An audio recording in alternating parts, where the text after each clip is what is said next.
Hey guys, me again. This time with something completely different, not related to cars, but related to life in general and success and careers.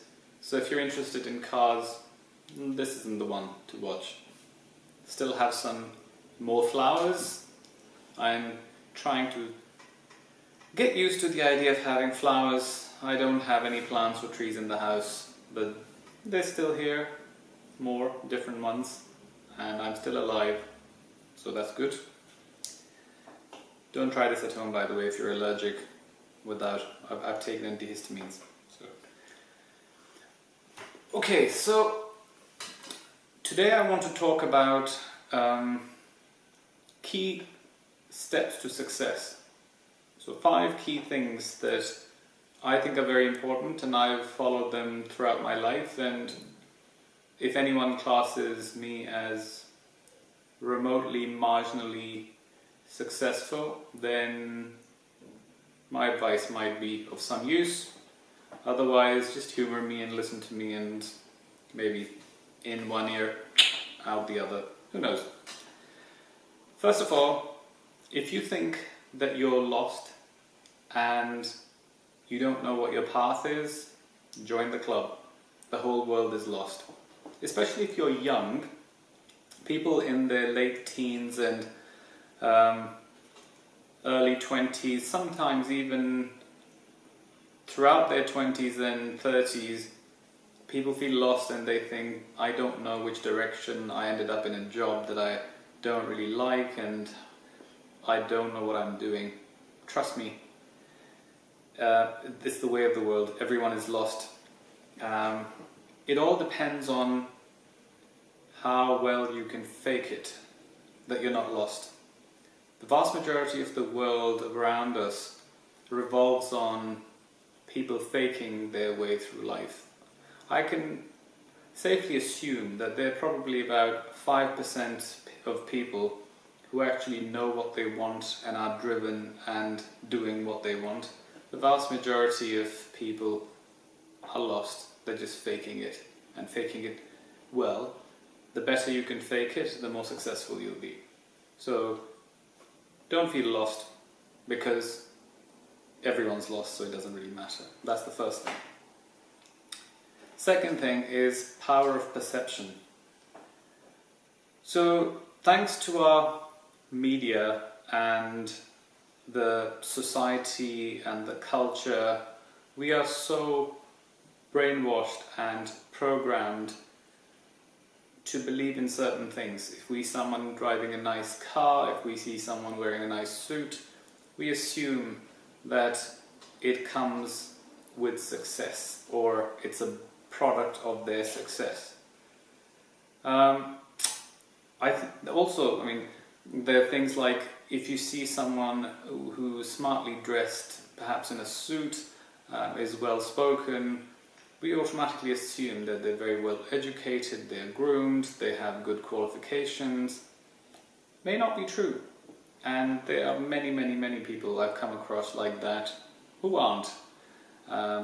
But they play on the power of perception.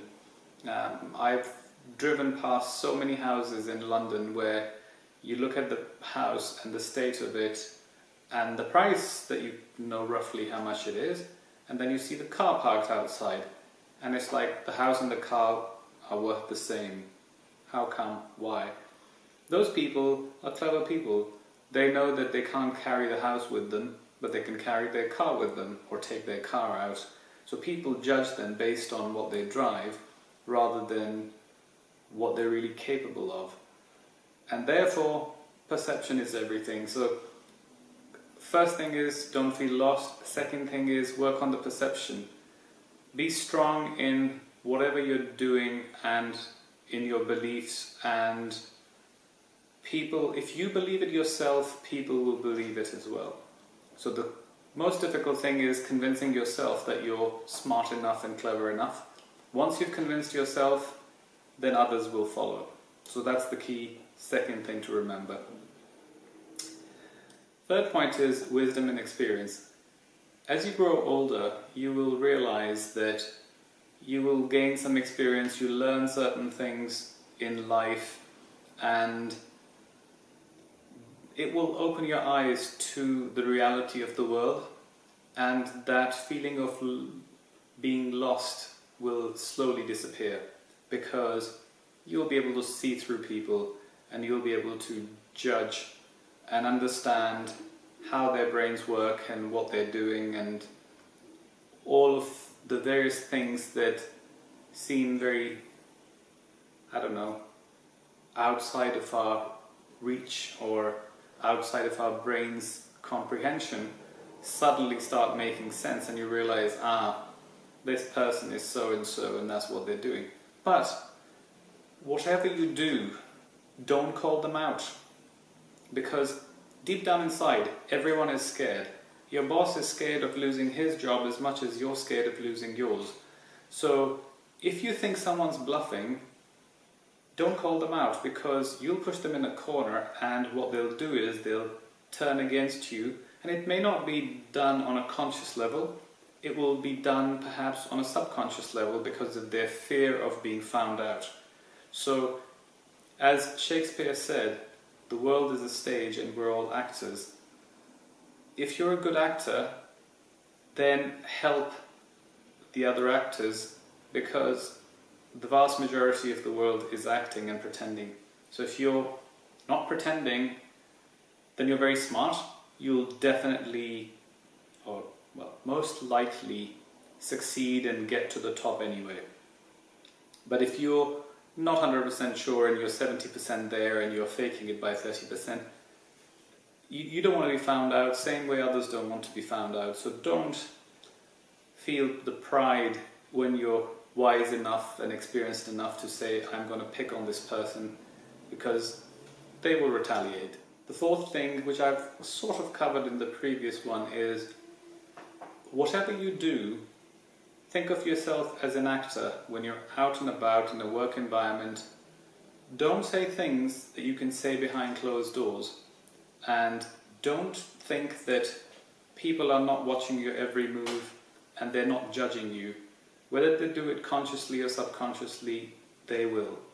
So my advice is go with the flow and respect others, because if you're in a pool of 95% mediocre people and you're the top 5% of the smart, wise, clever people, you're a minority, and you know what happens to minorities, they get crushed.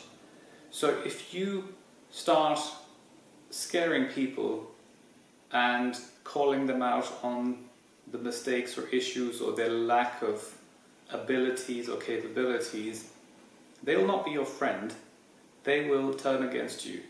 So the key thing is to understand that we're all actors, we're on a stage, you have to help your fellow actors so the whole show goes on.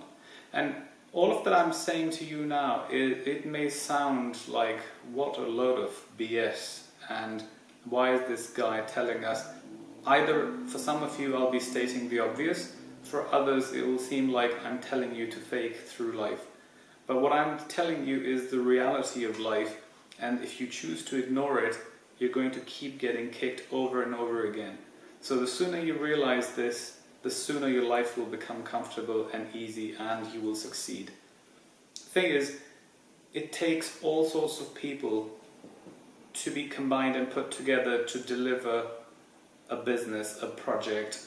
So you might be smart in one area, but there may be someone else who's got something different.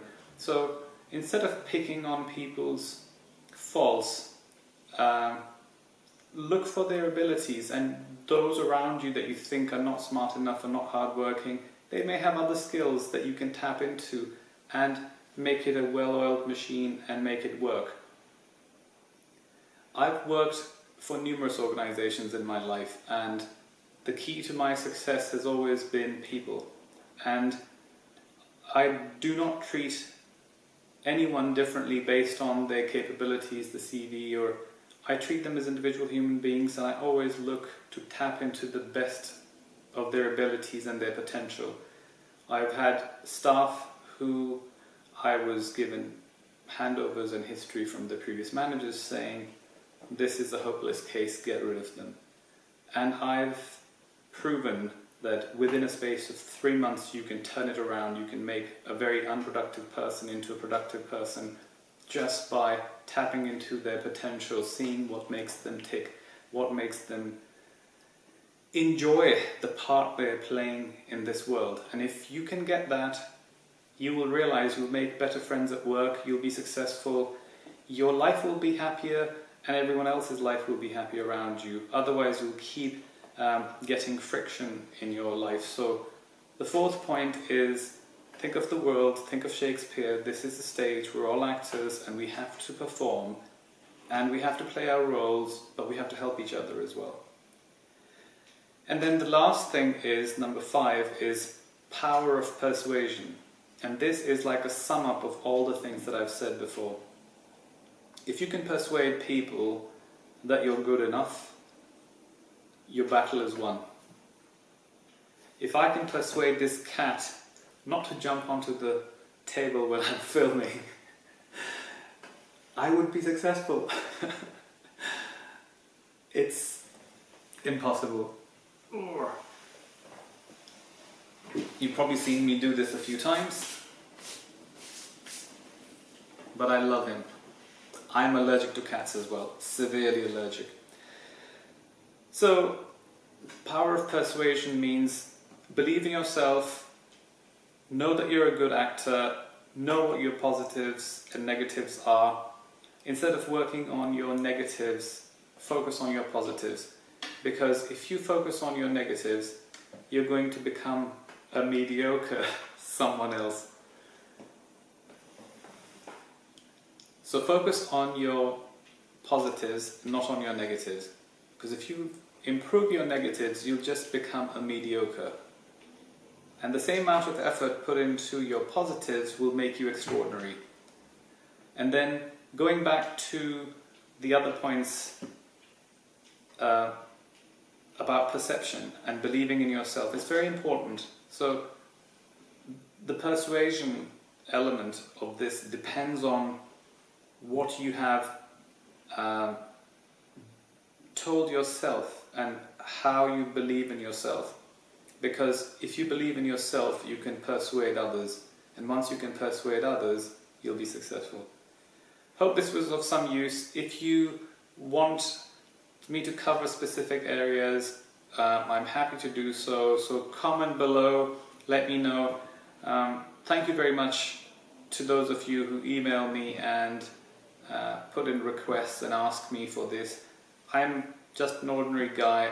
I don't think I'm anyone extraordinary, but I work very hard and I'm failing badly with this cat. So anyway, thank you very much for watching once again and see you soon.